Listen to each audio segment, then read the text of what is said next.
Pasig City, tira nagtikang Kupos ang tao nga may dako nga handom. May blogger, may content creator, photographer, bisan simple nga pumunuloy. Nakiusap isang lain-lain na rason, isa lang ang patulungan, isa lang ang tinguhan.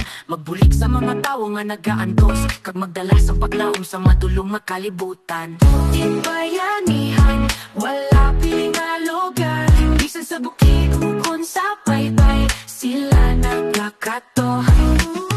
Wala reklamo, mali pa yung nga nakabulik para sa isip katawo.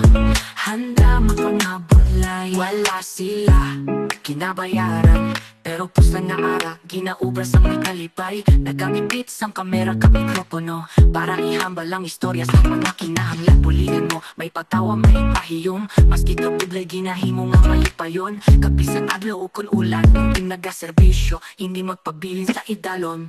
Ang kapudlay ginahimo nga sayon, tumod ang tagipusoon, puno sang gugma. Ang ilang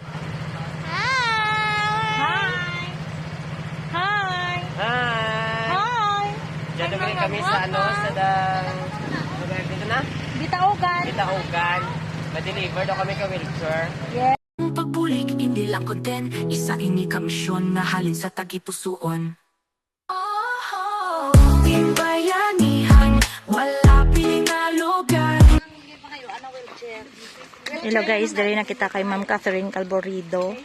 Bali, diri kami sa Bitaugan. Amo ni inog hatago. Thank you so much sa nag-donor gali. Warang donor na to no timbayanihan. Timbayanihan.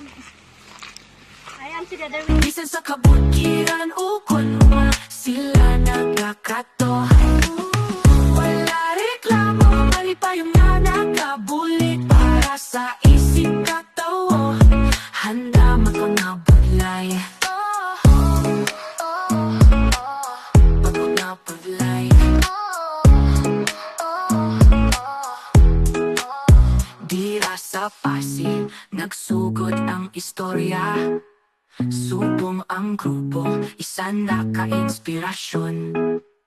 Timbayanihan, salamat sa inyo.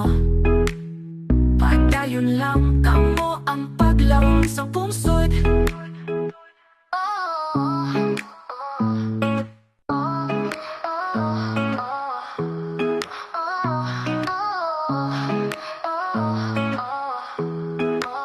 Sa Pasig City, tira nagtikang Kupos ang tao nga may dako nga handom. May blogger, may content creator, photographer, bisan simple nga pumunuloy. Nakiusap isang lain-lain na rason, isa lang ang patulungan, isa lang ang tinguhan. Magbulik sa mga tao nga nagaantos, kag magdala sa paglaom sa matulong makalibutan. Timbayanihan, wala piling nga lugar, bisan sa bukid ukon sa baybay, sila nagkakato. Wala reklamo, mali pa yung nga nakabulik para sa isip katawo. Handa makangabulay, wala sila kinabayaran, pero pusta nga ara, ginaubras ang nakalipay. Nagamit sang kamera ka mikropono, para ihambal ang istorya sa mga kinahanglan. Buligan mo, may pagtawa, may pahiyom, maski kapudlay ginahimo nga malipayon. Kapisan adlaw ukon ulan, yung nagaserbisyo, hindi magpabilin sa idalon. Ang kapudlay ginahimo nga sayon, tumod ang tagipusoon, puno sang gugma. Ang ilang pagbulik, hindi lang content, isa ini kamisyon na halin sa tagipusoon. Timbayanihan, wala piling na lugar, bisan sa kabukiran ukon ma, sila nagkakato. Wala reklamo, mali pa yung nga nakabulik para sa isip katawo. Handa makanabulay.